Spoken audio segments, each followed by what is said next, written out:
Well, welcome back once again, everyone. Today we are going to talk about what, for some odd reason, happens to be one of my favorite topics in this particular course. I do not know why. I'm kind of the weirdo whenever I talk to other teachers that teach this class. This never comes up as anybody's favorite, but for some reason, Watergate is just kind of a fascination to me. I don't know why. I guess everybody just loves a good scandal every now and again, and this is certainly the scandal of political scandals. So much so that it seems nowadays that any sort of political wrongdoing seems to get the word gate attached to it, as a throwback to a nod to the Watergate scandal. And this scandal, of course, is what will eventually consume and undo the entire Nixon administration and the Nixon presidency, and results in the first and so far the only resignation of a president. It becomes, of course, the thing that Nixon becomes remembered for, that certainly tarnishes his reputation, that overshadows anything else that Nixon did, even a lot of his accomplishments, particularly in the way of foreign policy. It results in eventually 25 different people, Nixon not being one of them, but 25 different people, most of them affiliated with his administration, some of his closest aides, for example, going to jail for usually short amount of times, but nevertheless serving prison sentences over their involvement in this scandal and the entire cover-up, and also just creates a big constitutional crisis of the presidency and the power of the presidency, but does ultimately kind of confirm, or the great lesson here is that the president is not above the law.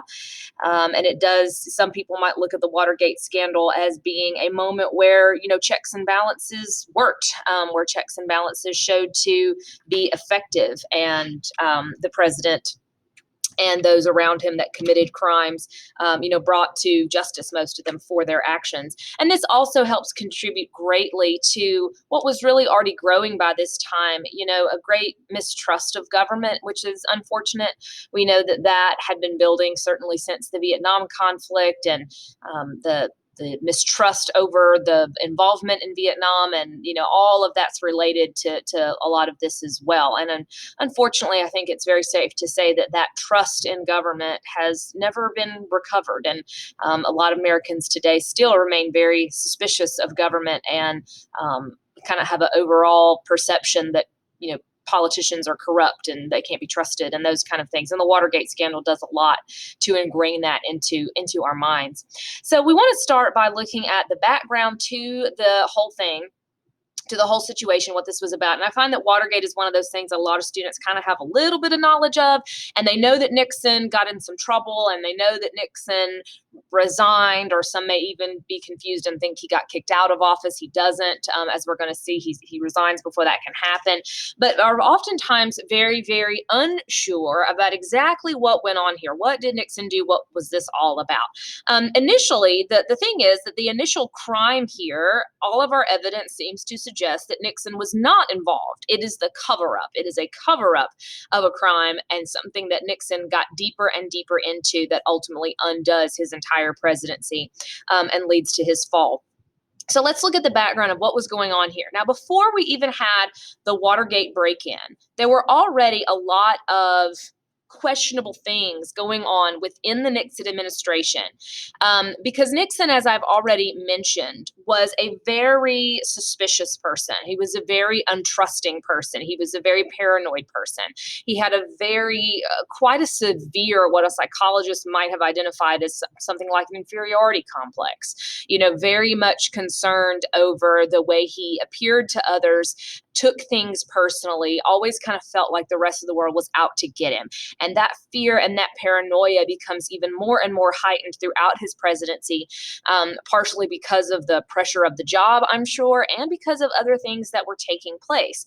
And that led to Nixon doing a lot of things, or at least authorizing a lot of things that were quite questionable. So all this starts to become more and more questionable as we get closer to the 1972 election, as Nixon is preparing to seek re-election in 1972. And there was started to be circulated around throughout the Nixon administration something that was called the enemies list. And the enemies list was this list, official list created by Nixon and some of his top aides and his advisors, that was literally a list of people that they considered to be enemies to the Nixon administration. These might have been other politicians that were opposed to Nixon's policies. A lot of them, people within the Republican Party that they thought were either disloyal to Nixon or unsympathetic to Nixon. So this was congressmen, but it was also a lot of journalists, even TV anchors, writers, members of the press that had sometimes published information or published stories or seemed to be, things that were unflattering to Nixon. He is especially paranoid, particularly after those Pentagon Papers that we talked about previously. When those Pentagon Papers were leaked, Nixon is furious and becomes practically obsessed with finding who leaked it, which that was known to them. But if there were other leakers, if there were other people in his administration close to him or not close to him that were possibly leaking information and trying to undo him. And so he was very paranoid by that. And what they did with this enemies list, part of it was just kind of having a list of people. These are the folks we need to watch out for. These are the people that we want to make sure we are, keeping sort of surveillance on to make sure that they're not doing anything that's going to damage us. That enemies list was specifically used by a group called the Committee to Re-elect the President. From this point forward, we will just call them CREEP, which sounds like a very fitting name considering some of the stuff that they're going to be doing. The Committee to Re-elect the President, this is obviously a committee that was, formed getting prepared for that 1972 re-election campaign. It's basically Nixon's election campaign and his election advisors. And the thing is that part of what, among other things, that the CREEP started to do was using that enemies list and trying to sort of sabotage people on that enemies list. They started playing what become called dirty tricks on, or utilizing these sneaky tactics, these so-called dirty tricks on various people on this enemies list. But doing things to discredit people on that enemies list, doing things to harm people, to make them look bad, things to make them look untrustworthy, so that if they did come out and criticize the president, people wouldn't believe them or something like that. And some of these were illegal things that they were doing. Some of them weren't. Some of them were just unethical. For example, they might publish phony documents, phony documents that could be embarrassing to some of those people, like maybe letters where they're using offensive language or saying things that were questionable. They would actually send hecklers to if they were politicians, they might send hecklers to some of their speeches or meetings, to be there in the crowd, to shout things at them, to be embarrassing, just kind of steal their thunder and all of that, which, something like that's not illegal, but it's not very nice. It's not very ethical. And they were also using much more, again, dirty trick kind of things like wiretaps. They were wiretapping people's phones, listening to their conversations, just spying on people, basically trying to get information about them so that they could use it against them in the presidential campaign. And so they would have dirt on all these people. And all of this, for Nixon and for his aides, he justified this because Nixon believed in something. And a lot of this happens, unfortunately, because Nixon believed in something that he called the imperial presidency. And the imperial presidency was kind of this idea that Nixon truly believed in, to an extent, that the president was above everything else, that the executive branch was above the others, and actually arguing that the president was above the law. And so as president, he had the authority to do these kind of things to protect the presidency itself. So they're already doing all these kind of dirty tricks, spying on people, releasing phony documents, wiretapping people's phones. And then the whole thing, the beginning of this what becomes a 2-year-long investigation, a 2-year-long saga that ultimately leads to the resignation of a president, begins on June 17th, 1972, when 5 members actually of CREEP, break in to the Watergate Hotel, it's a hotel and an office complex in Washington, D.C., new kind of luxury condos and office space kind of a thing. And that is where the Democrats had their national headquarters. So this was where they had their offices. And five members of CREEP broke in. They had actually broken once previously, and breaking into the Democratic headquarters to find information. They were there to look for any kind of information they had on the Democrats, any kind of thing about their campaign, anything that they could use to help the president get reelected or to embarrass or to punish Democrats and all of that. Again, they had broken in before and didn't find much of anything. So they break in again, and this time they get caught. So they are caught, they are arrested. And at first, this seems like just a very minor thing. It barely made just a few front page news papers the next day if you had these five guys get arrested trying to break into the Democratic headquarters. And so at first, a lot of people not even paying that much attention to it. And of course, nobody at this point knowing that this does go all the way up to the president or will eventually go all the way up to the president.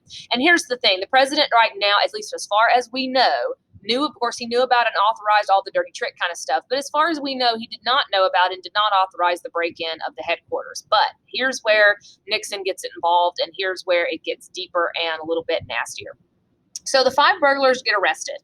They had a large amount of cash on them. So when the police arrest them, there was, and I can't remember how much money it was, but it was something like $2,500 or something like that was on them. And they also, one of the burglars also had an address book that had the names of some of the higher up people, some of the higher level people closer to Nixon. And so when they start questioning about where this money come from, why you have these people's names, why, what's the realizing there was maybe some kind of a connection there. When they start digging a little bit deeper, they trace the money that was on the burglars to the committee to reelect the president. So they have traced this break-in to CREEP. And so there's, potentially going to be more and more and more digging. And so this is when some of Nixon's aides, the next day, they present all this to Nixon, say, hey, this just happened. Some of our guys got caught. And we're worried that if they keep on digging, that they are going to start uncovering some other stuff. So they realize that there's a connection now been made to CREEP, and worried that if they keep digging, they're going to find out about the wiretaps. They're going to find out about the phony documents. They're going to find out about all that other stuff that they have been doing. So these three guys, which you don't need to so much know their names. I certainly don't think you're going to see them on the AP exam. I won't even really put their names on my test. I just think, in telling this story, you kind of need to know these names because they'll keep popping up. There are a lot of Nixon aides that got involved in this. These three, though, are kind of the main ones, and that's Haldeman, Bob Haldeman, Ehrlichman, and Dean. John, or I'm pretty sure it's John Ehrlichman and John Dean. And these were some of Nixon's top advisors, top aides. John Dean, and these are them right here. This is Ehrlichman right here.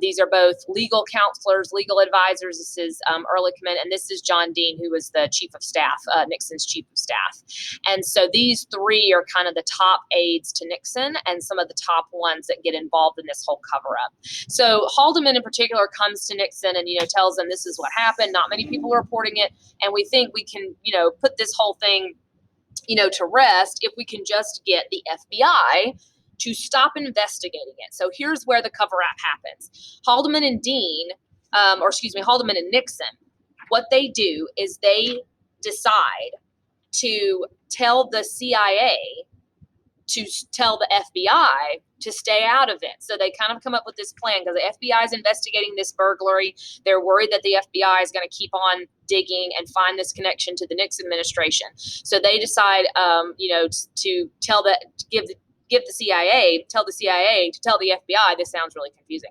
Hey, stay out of this. They come up with all this excuse about, if you keep investigating it, you're going to get into some stuff that we don't want you to get into. It involves Cuba, which all this is made up. So they're using Nixon's power as the chief executive to order the CIA, or to get the CIA to order the FBI to stop investigating this. That is when he's now involved in a legal cover-up, because there he's using his power as president to use federal agencies to stop an investigation, to impede the FBI's work so that they will not continue investigating this and will not further find out any more information. They also talk about and start giving out what becomes called hush money. Basically, this is payments that they're going to pay to those burglars to keep them quiet. So they start talking about where they're going to get money, some of it, quite large sums of money to pay those burglars so that they will not talk and they will not release any information about who they were working for and what kind of things they were doing, so forth and so on.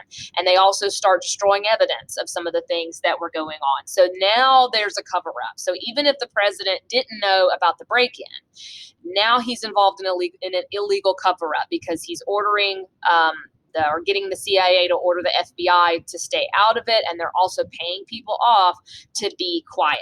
So that's then it all starts to, a couple of months later, more stuff starts to come to light. So all that's June of 1972.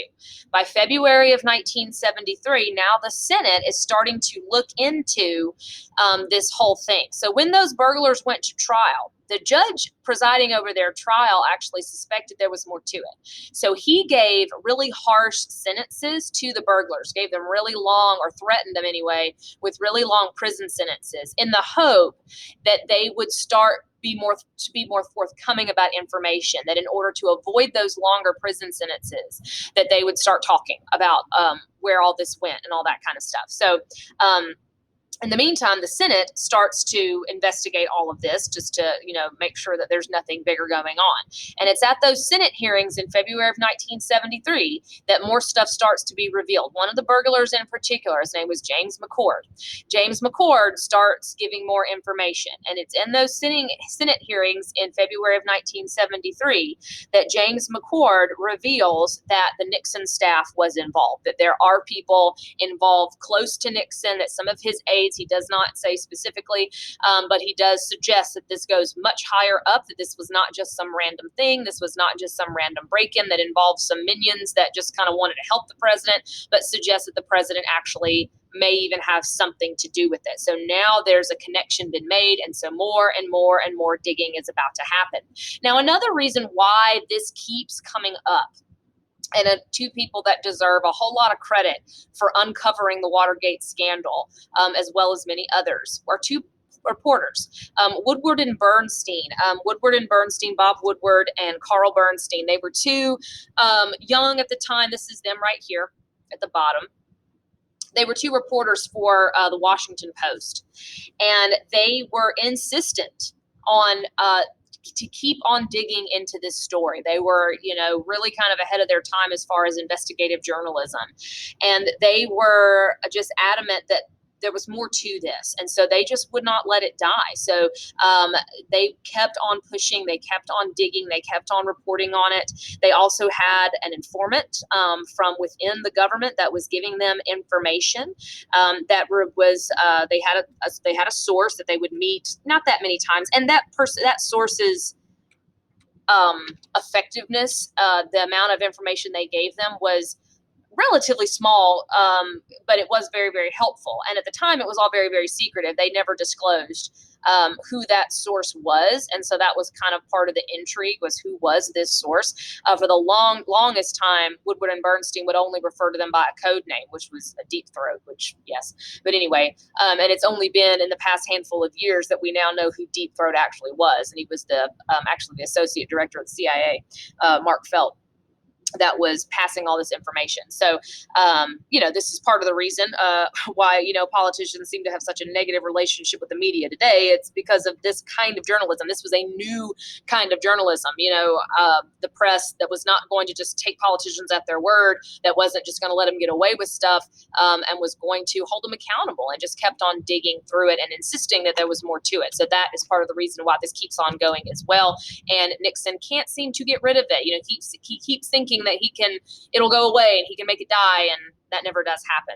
So as the Senate keeps on investigating, as Woodward and Bernstein keep on reporting this in the press, and the Senate keeps calling more witnesses, keeps asking more questions, more and more things start to be revealed, and that starts to lead to more and more people kind of falling out of favor with the president, or the president at least feeling as if he has to distance himself from certain people in order to try to, maintain his image. For one thing, during these continued Senate hearings, this is a Nixon aide. I'm going to play this little video right here. This is Nixon aide Alexander Butterfield, and this is kind of one of the big bombshell moments of these hearings. Let's see what he says. So you were employed on January 21st, 1969, and continued to be employed until March 14 of this year. Is that correct? That's correct. Mr. Butterfield, are you aware of the installation of any listening devices in the Oval Office of the President? I was aware of listening devices. Yes, sir. When were those devices placed in the Oval Office?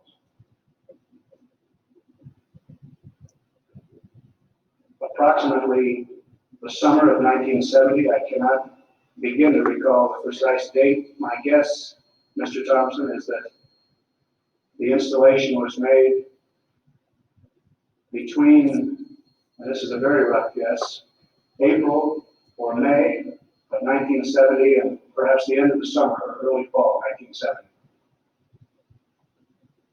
Are you aware of any devices that were installed in the Executive Office Building office of the President? Yes, sir, at that time. Were they installed at the same time? They were installed at the same time. Can you tell us a little bit about how those devices work? So as you can see there, the Senate asks him, are there listening devices? And you can see how uncomfortable he was, but ultimately had to answer yes. So one of the big revelations, the big bombshells, is that there are recordings somewhere of all Nixon's conversations, which would be, of course, prime evidence into what all the president knows. Famous question asked by one of the members of the Senate: what did the president, what did the president know, and when did he know it? And so this reveals the existence of what become called the Nixon tapes, which begins another big battle, what becomes about a year-long battle of trying to get Nixon to turn over those tapes and to present those as evidence to Congress so they can continue looking into this, because Nixon at first doesn't want to do that. As all of this goes on and more things, more people start talking. So as the Senate starts to investigate more and more, John Dean, who I mentioned earlier, who was, Nixon's one of his legal counsel, starts to talk. He starts to cooperate with investigators, hoping to perhaps save himself or maybe save the president. So he's starting to cooperate, and he reveals later on in those hearings that there has been some sort of a cover-up, and does suggest that the president was aware of certain things, that he did orchestrate a cover-up, that he was aware of the attempts to silence this whole thing and try to push it under the rug. And then, of course, Butterfield, as we just saw, reveals that there is a taping system. So when that is revealed, that there's a taping system, when one of Nixon's aides suggests that Nixon himself is involved, that leads to the resignation of Haldeman and Ehrlichman. Dean had already resigned. So some of those top aides to Nixon have to resign, or Nixon asks them to. Again, Nixon thinking that if he just distances himself from those people, and Nixon himself says, hey, they haven't been honest with me, they haven't been honest with you, so I got rid of those guys, still trying to make himself look like he's not involved and it's just all the people around him. So thinking he can separate himself from that, and if he just fires some of those individuals, then his name will be cleared and the whole thing will go away. But of course it doesn't go away, and the whole thing keeps on unraveling, getting closer and closer and closer to the president. In the meantime, Congress is demanding that those tapes be uncovered, or those tapes be turned over, and Nixon is refusing to do that, claiming executive privilege, that as the president, he does not have to overturn that evidence, and that those are important for national security. So to further, Nixon now further hoping he can clear this whole thing up, that he can distance himself from it. Not only does he get the resignation of Haldeman and Ehrlichman, but they also appoint Archibald Cox as a special prosecutor. Now, a special prosecutor is someone to look into this, an attorney to look into this whole thing to see if there's any wrongdoing, if there's any charges that need to be brought. but it's an independent prosecutor. The attorney general would normally be doing this, but the attorney general, you realize, is an appointee of the president and is part of the president's cabinet. So by appointing a special prosecutor, this is the same thing that you saw, what was it, about 2 years ago, the whole Robert Mueller thing. Robert Mueller was a special investigator, a special prosecutor to look into the Russia thing, to be independent of the administration so that it's not as connected to the administration. So Archibald Cox is appointed as a special prosecutor to investigate all this. Again, Nixon hoping that that's going to make him look innocent and hoping that Cox isn't going to come up with anything. But Cox wants those tapes. Cox wants Nixon to overturn those tapes. Nixon is continuing to refuse, claiming that executive privilege, saying, I don't have to turn them over. I am the president. I do not have to do what you say. Again, that concept of the imperial presidency, of the president being above the law and the president having some kind of special privileges. When Cox keeps pushing for those tapes, that results in Nixon firing him, or at least ordering him to be fired. And as you can imagine, if this guy is investigating a scandal that possibly involves the president and is demanding that the president turn over this evidence, and the president's response is to fire the man, you can see how that makes President Nixon look pretty guilty, and it is quite outrageous to a lot of people. And this is where the public really, really, really starts to turn on Nixon. And in fact, rather than, because what this would involve would be Nixon's actual attorney general to fire Archibald Cox, and his attorney general and the deputy attorney general refused to do it. And this resulted in something called the Saturday Night Massacre. Let me play this little video for you a little bit more about the Saturday Night Massacre. This was another bombshell moment in all of this. Again, it's going to be slow for you. Here we go. So here we go with the Saturday Night Massacre. The fall became known as the Saturday Night Massacre. The country tonight is in the midst of what may be the most serious constitutional crisis in its history. The president has fired Special Watergate prosecutor Archibald Cox. Because of the president's action, the attorney general has resigned. Elliot Richardson is quit, saying he cannot carry out Mr. Nixon's instructions. Richardson's deputy, William Ruckelshaus, has been fired. Ruckelshaus refused, in a moment of constitutional drama, to obey a presidential order to fire the Special Watergate prosecutor. And half an hour after the Special Watergate prosecutor had been fired, agents of the FBI, acting at the direction of the White House, sealed off the offices of the Special Prosecutor, the offices of the Attorney General, and the offices of the Deputy Attorney General. 6 FBI agents leading our operations right now. All of this adds up to a totally unprecedented situation, a grave and profound crisis in which the president has set himself against his own attorney general and the Department of Justice. Nothing like this has ever happened before. More than 50,000 telegrams poured in on Capitol Hill today. So many, Western Union was swamped. Most of them demanding impeachment investigation. Come from the public, businessmen, people, most of whom begin their statement by saying, I support the president, I don't believe in impeachment, but he's now gone too far, and we're going to have to accomplish the take strong action. In my 3 district offices in one Republican area, my phone calls were 100 to 1 in favor of pursuing the path of impeachment, which was rather shocking today. I was terribly surprised. So as you can see there, the Saturday Night Massacre, he fires Archibald Cox. The attorney general in response resigns rather than be a part of that. And then his deputy is fired because he refused to do it. So all of this, of course, is making everything around Nixon just unravel. And as you can see there, some of those congressmen talking about, my constituents are now saying they want to see the president impeached. Even people that had supported Nixon, that had tried to stand by him. This is where he's starting to lose a lot of support. His approval rating falls to about 17% after this, which is one of the lowest it has ever been, ever. So the pressure is continuing to be on Nixon. He eventually releases a edited transcript of those tapes that he had the stuff all typed out, not the actual tapes themselves. He personally edited them, and hoping that would kind of exonerate him, or that would at least get people satisfied. But people are actually even more angry about that. First of all, they're like, why'd you edit them? What did you edit out? And people were also horrified by what they saw even in the edited versions. Granted, this is something that people today might be more forgiving of, I think, but people were shocked and horrified at the amount of bad language that was in them, the amount of swearing that takes place. That probably surprises none of us that politicians talk like that behind closed doors, but people in 1974 were horrified by it.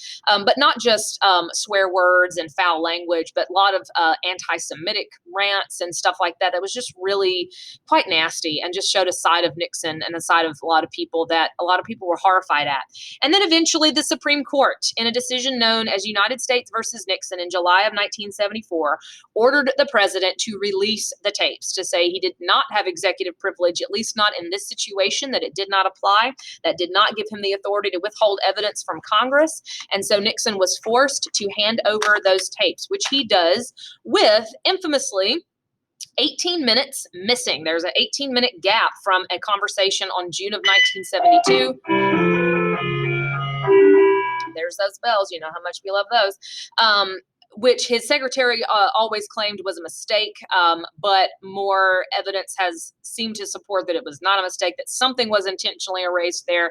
But to this day, and I'm sure we will never know exactly what was in those 18 missing minutes. However, even with those 18 minutes missing, there was more than enough evidence in these tapes to prove that Nixon was involved in an illegal cover-up, including a portion of a tape that becomes known as the smoking gun, the one where they talk about the CIA and FBI thing. We'll tell the CIA to tell the FBI that this has something to do with Cuba. Stop going into it.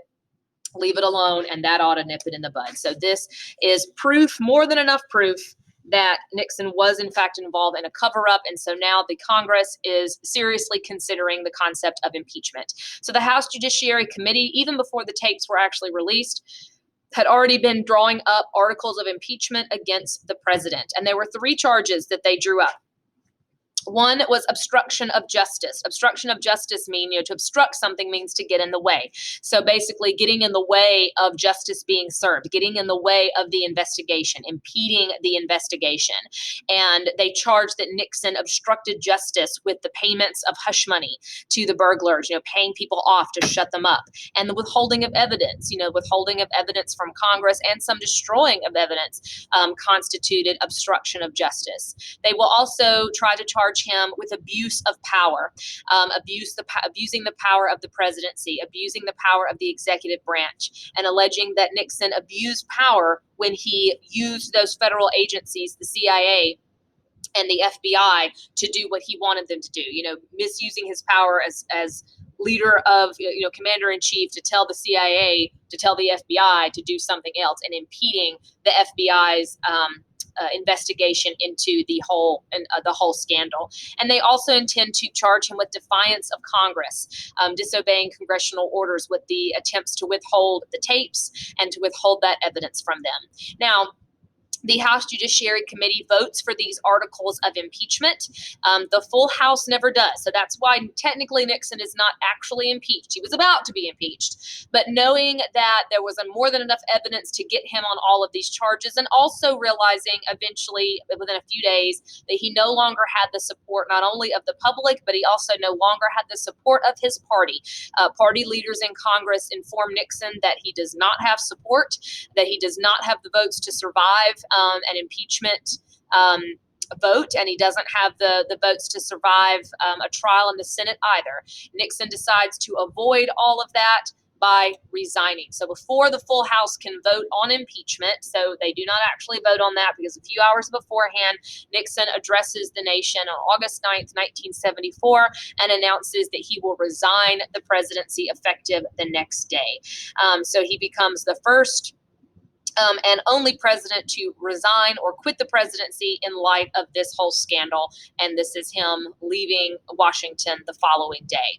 Now, as far as the effects of Watergate, it doesn't just end the presidency of Richard Nixon. This really, as I kind of mentioned this at the beginning, this credibility gap that is this mistrust of government, this lack of credibility in the government that began, really with Johnson and the whole Vietnam thing, this feeling that there was not transparency, the feeling that the government was not being entirely truthful, and that politicians and leaders couldn't be trusted to give everyone the full picture. That had been happening since Vietnam. The Pentagon Papers certainly revealed a lot of that. And the Watergate scandal, of course, made that a whole lot worse. Trust in government was at a great low. And again, I think it's easy to make the case. I don't think anybody could really argue with me that that's never been restored, that, there's never been a full trust restored in government. Oddly enough, people seem to, they support the politician that they support. That one's an honest guy, but everybody else is a criminal. That's kind of the perception a lot of Americans unfortunately have today. And a lot of that, it didn't start with Watergate, but it certainly got made a whole lot worse with Watergate. And that's a big problem that the government's going to have to try to work toward, is restoring that faith and restoring that credit in the government, which it's done a little bit, but I don't know if it'll ever go back to kind of a full faith and trust that you had prior to that, and much more cynicism about politicians. But there also are great lessons learned. Many people would look at Watergate as a triumph of the Constitution, a triumph of checks and balances, proving that the president is not above the law, and, dismantling, or at least attempting to dismantle this concept of the imperial presidency. Now, who will take over for Nixon? That will be Gerald Ford. So Gerald Ford will become the president upon Nixon's resignation. Interestingly enough, Gerald Ford becomes the first unelected president because Gerald Ford was not Nixon's original vice president. Nixon's vice president was a guy named Spiro Agnew, who had been forced to resign a few months before this because of a different scandal. He wasn't involved in Watergate, but he got involved in some other kind of bribery scandal, so he had to resign. Gerald Ford was the Speaker of the House, so he became the vice president upon Spiro Agnew's resignation, and then ends up becoming the president upon Nixon's resignation. So he is the first president and the only president that was not elected to any executive office and comes into it because of the resignations of his predecessors. And he has, quite a big, a job in that people are very disillusioned with government. They're very disillusioned with the presidency. A lot of the trust and the mystique surrounding the presidency has been very much tarnished. And that's a big goal of his. But one of the things that's going to prevent Ford from really restoring a lot of that credibility is one of the first things that Ford does is he pardons President Nixon. In other words, saying that Nixon will not be prosecuted, will not be further prosecuted for any of his crimes that he may have committed during the Watergate scandal. Now, Nixon, of course, all the stuff that had been done up until then, this was, Congress looking into it, but he could have still faced criminal charges as some of his aides had done. But with him being pardoned by Ford, that means that he won't be. He's not going to face any charges. He's not going to go to jail. Now, Ford did that hoping to move past it because he thought it would be best if the country just moved on. If we just say, let's put this behind us. He says when he takes office, our long national nightmare is over. We need to just move forward and get behind this. And if we go through another year or two of Nixon now going to court and going to jail, that's just going to make things worse. But as you can imagine, that pardon of Nixon did not go over well with the public. People even argued that Ford had made a deal with Nixon, that there had been some kind of corrupt thing going on here, that, hey, you can be president if you'll pardon me. It never went over well, and Ford never regained the public's confidence over that. So that's really going to cripple his presidency, the fact that he pardoned Nixon. And a lot of people felt like justice was never served. And while some of Nixon's top aides went to prison, Nixon never did. And a lot of people felt that that was unfair and that Nixon didn't get what was coming to him. Other things that occur because of the Watergate scandal, there is some response over the next couple of years in Congress to try to reduce corruption and reduce the power of the presidency. This wasn't just because of Watergate. You can see how there's an effect here coming from Vietnam. Congress passes, and this actually had been proposed prior to Nixon's resignation, but it's a law called the War Powers Act. Some of you may have heard of this. The War Powers Act says that the president has to inform Congress within 48 hours, within 48 hours of any decision to utilize American troops, any troop deployment, any military action, that they have to notify Congress within 48 hours of what they have done, and that they have 60 days. If Congress does not approve of that action, if Congress does not approve of that military engagement, then they have 60 days before those troops and those forces have to be withdrawn. So trying to take away some of the president's power as commander-in-chief, trying to erase that sort of blank check that Johnson was given during the Vietnam conflict. Now, some people have asked, well, has that ever happened? It hasn't. It's never happened that Congress demanded that the president withdraw troops. So this has never really been tested. Some presidents argue that it's unconstitutional, that, you know, that's usurping the president's power of commander in chief. But this was designed to take away some of those, what were deemed by this point perhaps excessive powers that had led to escalation of Vietnam and lying and misinformation by the government. This also leads to campaign finance reforms. All the dirty money that was floating around, election campaign money that was being used, because that was where they were getting money to pay off these burglars. The hush money was coming from Nixon campaign contributions, because this is before there were any laws about that. There were no laws at this point about politicians reporting where money came from and how it got spent, and now that's the law. So you'll talk more about campaign finance, I'm sure, in government, but this is where you get laws about limitations on how much people can contribute to a presidential campaign or a political campaign, and mainly it's the laws about reporting. Every so often, politicians, when they're running for office, they have to report how much money they've raised, who gave it, what they're using it for, and all that kind of stuff to prevent, dirty money flowing around and stuff being used for corrupt purposes. So the Nixon administration comes crashing down. And again, Ford's presidency, which we'll talk about just a teeny bit in the final section, suffers really from the beginning, because a lot of people don't trust Ford after his pardoning of Nixon. So we will see that uphill battle that they have to climb when we conclude this chapter with a quick look at Presidents Ford and Carter.